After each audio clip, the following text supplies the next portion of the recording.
Good morning, and this is your crypto day morning with today's date coming in that of Wednesday, the 27th of March, 2019.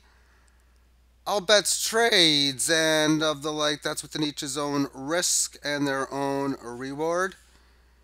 A tiny, if you want to call it, failed breakdown occurring as it broke down below this level of support a couple of days ago at around 39 and a quarter, even 39 and a third, whichever, but it comes down to this level a little bit below the 18 lows, has a pause day yesterday, and today's session has just had a very, very good increase, getting above the 18 average of highs at levels not seen since March the 21st, but more importantly, correcting within this area, coming back to where it came from, and then leaving this an attempt to take out this 4100 level that has really been in play for quite some time as a level of resistance.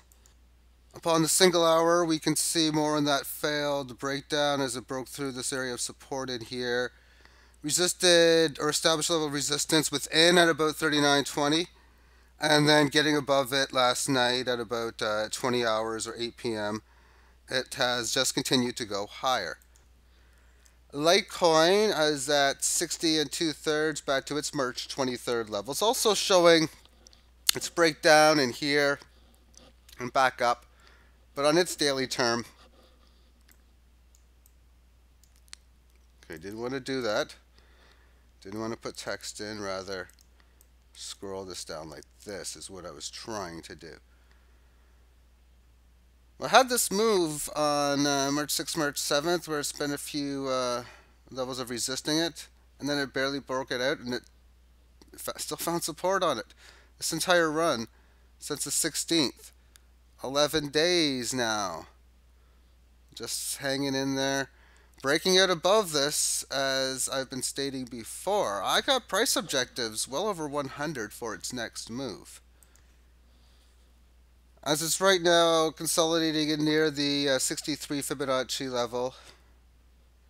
And as I was stating with this high before, that, you know what, it really seems as if that not only is 63 too low of a resistance number, but it most likely is going to manifest itself in coming up to the next key one, and that comes in at $1.25. Normally piercing extra, so therefore the easy way of saying it is a nice move above 100 is where I think this is going on to its next move. Up to the upside, of course. Still has to break it. If it doesn't do this, the 18 average of lows right now is in at 40. And we'll just wait to see how it goes from there. And then always adjust to the message of the market. And it's interesting that on this channel, there is going to be a significant amount of people that actually watch these videos for free compared to other spots that you pay for that will tell you to sell Litecoin below 30 bucks and not to sell it as it was rising above here. Just saying that on this channel, all I'm trying to do is go over how I see it, different strategies. That's a lot of it's in the more information box, and quite frankly, they do very, very well amongst the trading aspect. And one of the things I was mentioning is just putting two coins together, and I've decided to do that over the last day with two different coins. And one of them is Dash, which is priced in at 0.0232 right now. On the weekly time frame, I'm hoping that this kind of volatility just comes back. But as it goes, this is definitely a good enough coin for me to use. I'm confident enough, at least compared to so many other ones, that this one is at least going to hang around there and most likely have a good run coming forward. On the daily chart, as I'm looking at this, a lot of these similar big moves, and then what a large correction. Big move up, and from the large correction, it was unable to make a higher high, or at least it didn't, and it had a good move to get there. And then a bunch of up and down choppy markets here. Only of small volatility, however, because you got 207 low going up to 219. So a differential of like 12 basis points, like 5% from the lowest to the highest. So I'm not getting involved on those small swing up and downs, but rather what I'm going to do is I'm going to take the price of this coin And with the matter of division, do so against theta. No, that's true US dollar. I pushed the wrong one. It's theta, though. As we have it. This has the volatility that I'll need. So therefore, the price of dash divided by the price of theta. Just made a quick little spreadsheet up where I put the 4 digits of dash, which was the 2344 handle. 4 digits of theta, 2722. And the ratio, well, I'm not dividing the two, I'm setting it up so that I just have to put 4 digits in, and that's that. And so on and so forth. So for right now, dash or theta's in at 2730, and then whatever it is. But the ratio is about 860 to 1 right now. And it was 850 yesterday when I thought, okay, I'm just going to buy what I need on theta, and I did. And in sense, I can now not delete, that's not even the right word. Move, get out of there. No longer have Bitcoin on the site because I'm not going to be trading theta against Bitcoin nor dash against Bitcoin. I'll use it as a measure where let's just assume that this ratio goes up to 1,020 or higher, which is basically in the area where at least I'd want to buy or buy and sell. Then at this stage, well, what we get there for such to happen, what happens if theta goes to 2222? Well, that would get there. So I would put dash from my hardware wallet to Binance, sell it with the Bitcoin I get, buy theta, and there we have it. And then, of course, if it goes to 708, I'll sell theta, buy dash, and move it on the hardware wallet. Now I'm trying to figure out, well, how do I move my theta to such an event? I've heard about the Android iOS or whatever. That sounds like it's a cell phone thing, and I don't even have an Android. I don't want any of my cryptos on my cell phone unless it's I'm using it at that time. Oh, I need 0.04 Bitcoin for this, and let's put it on there. Okay, that's a different story. What I did do is I went onto the Trezor site to try to get theta on here, and this is as far as I've gotten. I can go to send, request payment, wallet, and it says ETH here. And when I go to request payment, it does it again. And I can click on this down. I put in theta, but nothing on the screen changes. This key address doesn't change, so on and so forth. I can even view on my Trezor wallet public keys and different things. So I think it's right, but it does say ETH in here. Does this account balance mean how much it's worth in Ethereum? Is this the address I'm supposed to send theta to? It used to be before the swapnet on theta that it was a 22 theta transfer fee, and I'm like, screw this. There's no way I'm going to be putting my theta on a hardware wallet if I'm going to be paying 22 Satoshi over and over to take it off. That is just not happening. But then everything's back. The wallets for theta and for T-Fuel are online now, and it's 0.1 theta, which is a lot cheaper. So I don't know yet. For now, though, I'm just going to leave them. I'm keeping the minimal that I can on exchanges. Now, one of the things I'm going to be searching on here for is I'm going to type in the letter T and then F. I'm hoping something comes up soon.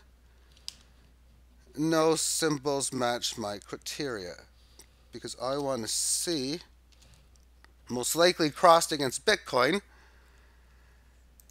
when the T-Fuel is going to be going on the exchange. Now, I can send it to Gate. I have to register an account and just set up the whole thing, which I really don't want to do. Not just to sell many thousands of T-Fuels.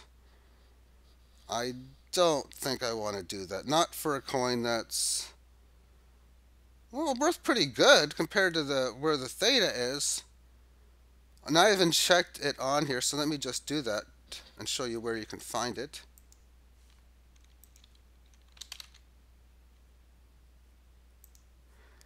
And see what comes up. I mean, it's just grinding its way lower. So 1.7 cents right now. And I times that by 5, which works out to about 8.5, 9 cents or so. And in calculating this, I can see how much it's worth at 27.40 at current prices. And what I do is I take the price in a calculator. 4-digit code has 4 zeros. It's a 4-digit one. A 3-digit one has 5 before it. A 5-digit one has 3 because there's 8 handles. Now some of them on Binance will show, like say Komodo, they have 7 decimals on there. But I'll take the price of 27.39 and I'll multiply it by around $4,000 Bitcoin. So the price of T-Fuel isn't that far below an 11-cent coin because you got 5 of them for them. They're available on Binance. You can withdraw them off the site, but of course they don't have a market yet. And I'm waiting. Maybe the market would get better. Maybe it would get worse, but there's been now a good day or so where people have been able to take it off of Theta and put it on Gate. And the price hasn't really fluctuated too much of a change yet. I got to think that majority of owners of Theta, especially the decent size owners, are very much familiar with that coin and have at least searched it. And for me, I searched it, and the only place I found T-Fuel trading was on, of course, Gate.io. Now regarding the Theta chart, it's to me just got magnificent volatility along the way. I figured it's going to go down to 26 at least at the conservative level. So to me, the at least has happened. It's got a long ways to go to stop this trend. For on the single hour, how has it done above the 18? Well, it tried to get above it here for not long. It got nicely above here, but it didn't even come close to holding it. And then from from this period here to in here, it was trying to get above. It spent 3 consecutive periods or hours holding and staying above it, but that's about it. And then, well, there was this time here, and well, that wasn't much. And then there was this attempt here, and well, that never really resulted. Then it got above it here, and a little bit for 3 periods here, and it held and stayed above it for, well, 0 periods because every single one was not having the lowest number above it. But it's been in just a long downtrend. Here was a little bit of extra time above it, but after it established a resistance, it was none able to even close above that level. It had a few periods piercing above it, but not able to break out there above it. Here was a spot on the hourly time frame where it got above it, but it just didn't do it. I mean, a lot of attempts it's had so far. That there's got to be a good pop at some point because, well, the last time it's had any type of good run above that was at its highs, at least on this, when it was able to break out from 3,400 up to about 52. And I'm going to finish this off with 2 more. Litecoin against Bitcoin, DGB against the same Bitcoin as well. And amongst the LTC BTC cross in here, just like the Litecoin price was against the dollar, very much in the similar sort of mechanism ever since breaking out, getting above the 18 average on January the 28th, roughly around over the 0.01 mark. It has just kept going up, so therefore no reason to think that the trend is going to stop, and I'm definitely thinking it's more probable that we come up and go somewhere in this congestion area, somewhere around the 18.5 to 20 handle, at least around 18.5, 1900 handle, than it would be for maybe a move that could maybe break down below, even just to pierce below the 18 lows, or come down to like 115ish or so area. I don't think that a down move. In fact, I almost think that it's more favored to go up to, say, 250, or okay, what's the differential of price to, say, 100? That would be 33% volatility. So 30, which is 50. No, it's 50% volatility, because I take 50. Well, it's 33% down, because that would be going from here to here. And thus, it's the equivalency of a 50% up move. So in 50% up move is like 220. So yes, The equivalency exact same sort of move would be of going to 0.01 down is going to like 0.225 high. And I think there's a much better chance that the next price LTC BTC sees is up top. And the DGB hanging in there at about 308.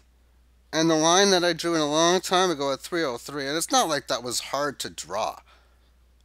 It was just obvious because you see all of these peaks in here that hit. So it's gotten above it for one leg and a very good leg higher, going up to 400. And that's why I like this DGB, because I'm expecting a lot larger volatile moves more frequently, more larger than I would with coins like Ethereum, Litecoin, Dash, probably even ones like Ripple, although Ripple not as much because it can get pretty wild. Monero, the ones that don't have as big moves. There's nothing wrong trading Ethereum and Litecoin together and all that type of stuff, or Litecoin and Dash together. However, when you do it, you are going to get a lot smaller volatility that a lot of these markets have. But for what it's worth, that small volatility is pretty big still compared to a lot of traditional markets. But when we have situations where when I just go this weekly chart, it's just like, yeah, these big moves. And it's just a bunch of nothing going on as far as where we stand. On the weekly chart, band's just barely starting to flatten out. So if there's ever coins that you're just looking to sell for coins you think are lower, when you have patterns like this on DGB and like I already shown on Dash, where it's just barely starting to get into the long-term time frames. And these other ones, like the Litecoins, which have been going up higher, although I still, like I say, think it's going to that 220 handle against BTC. Coins like Raven Coin that have just been going up such aggressive levels, going over 300 to 1600, 5x style moves, that if you just want to take coins that are up to for coins that are down, and then just then from that point on, just in the message of the market thereafter, well, I mean, that would be just an interesting thing. However, if you were doing things like trading a coin like Raven Coin against whatever else, then during these up runs, you'd be selling these coins for whatever else it was. And then within it, if you're selling at, say, close to 1,000 here and it goes down to 640, that's good enough volatility for me where I might get one or two different trades along the way back down. And then like buy Raven Coin here maybe when it was down there and down here again. And then sell some more. And this way as a trader, and right now my Raven coins are on Cryptopia, so I'm just waiting, hoping they'll come back soon, and then deciding what I'm going to do with them after when I get them. But in trading something like this, I put my sell orders in. I do not care or do not want to predict where it's going. Now, sometimes I will care and hope for something, but that's just cheering like I would cheer for a particular sports team to win in a game. And that means, oh, so if it comes down here, well, I've already sold, I'll just buy back. And if it goes up, I'll just keep on doing what I've been doing, and that is selling. Thank you for tuning in. Have yourself a great day. Bye-bye.